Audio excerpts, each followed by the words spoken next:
We watched Freakier Friday.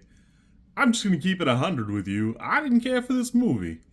I don't know. I just don't think it is written or cut together well enough to merit the adventure, as it were. I want to like it. I remember liking the first one. I think. Uh, I apparently don't remember it well enough because I don't remember the NCIS guy being the dad or the husband, I guess, in this context. And I like Jamie Lee Curtis. She's like one of those people that I forget is really good and stuff, and is always a good treat. And I think I hope Lindsay Lohan gets back into the business and does more. But I just don't care for it. I don't know.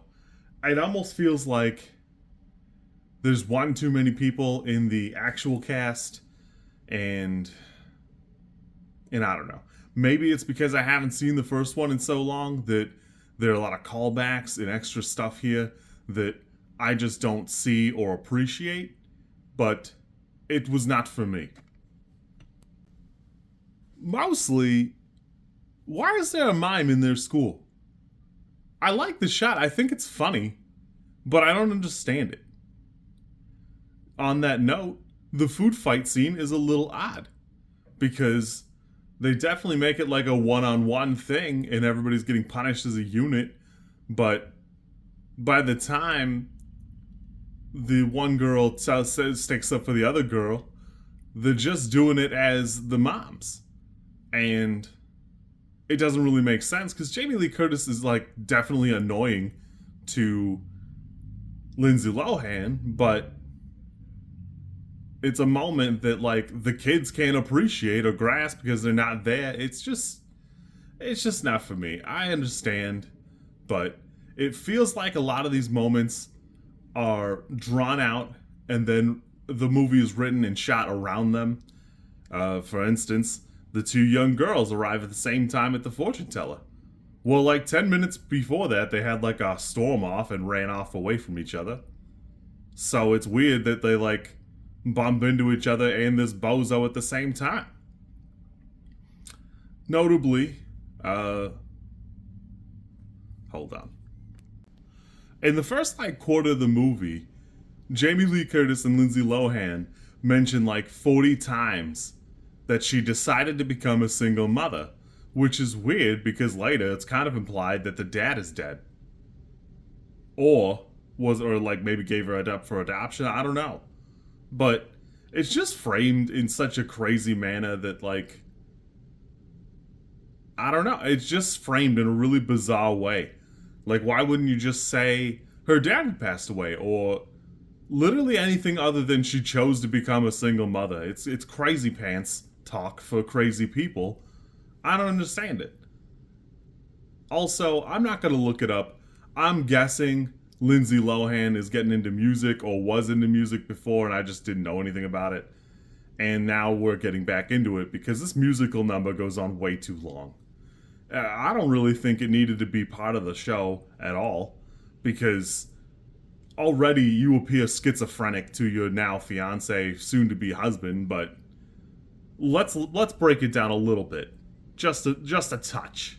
Going into this, if your musical number is as long as the one from Back to the Future when Marty McFly plays Johnny B. Good, and music is not a part of the movie or like central to the character in any way, it does not need to be longer than that scene. If it's longer than that scene, something has gone wrong and you need to revisit what's going on here.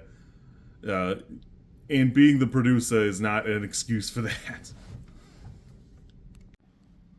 But the daughter listens to Lindsay Lohan's song for like a grand total of 30 seconds, enough to like gaslight herself into thinking it's about the ex, checks it out, goes straight to the ex, runs right from one buffoonery episode to the next, and then at the end of the day two, goes to play the song on stage. Well, it's fine that she doesn't magically know how to play guitar, but she clearly does know the song by heart, which is like crazy pants to me, right? Am I insane by saying that? It's just insane to think that she knows the whole song, and There's a whole setup for the band to come back, and I don't know. It's just a lot for me. I don't know. This movie for me is like a 5. I just didn't enjoy it that much. I understand I'm not like the target audience for it, but it's just a little all over the place in what it's trying to do and the messages it's trying to convey. The husband's daughter seems like her storyline gets pushed off to the side.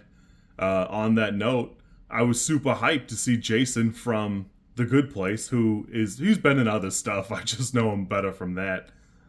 And I think he does great. I think he does great in that. His accent is so good, I was pretty sure it wasn't him. Anyways, this is fun enough.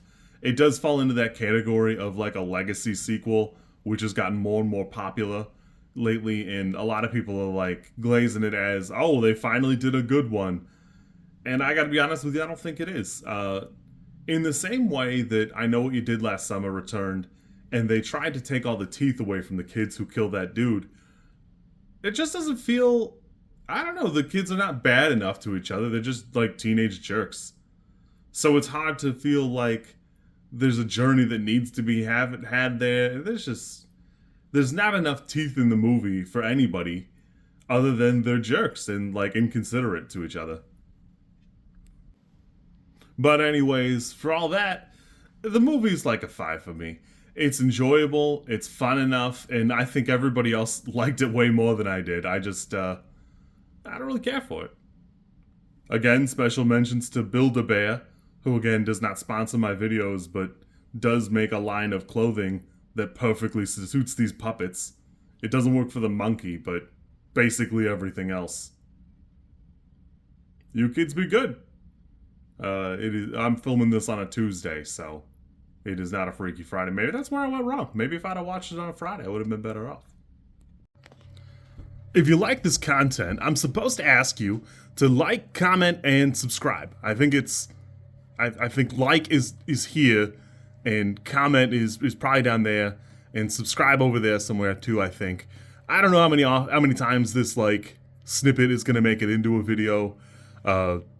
Everybody says you should do it this way, and I always thought it was just like an annoying thing other YouTubers did.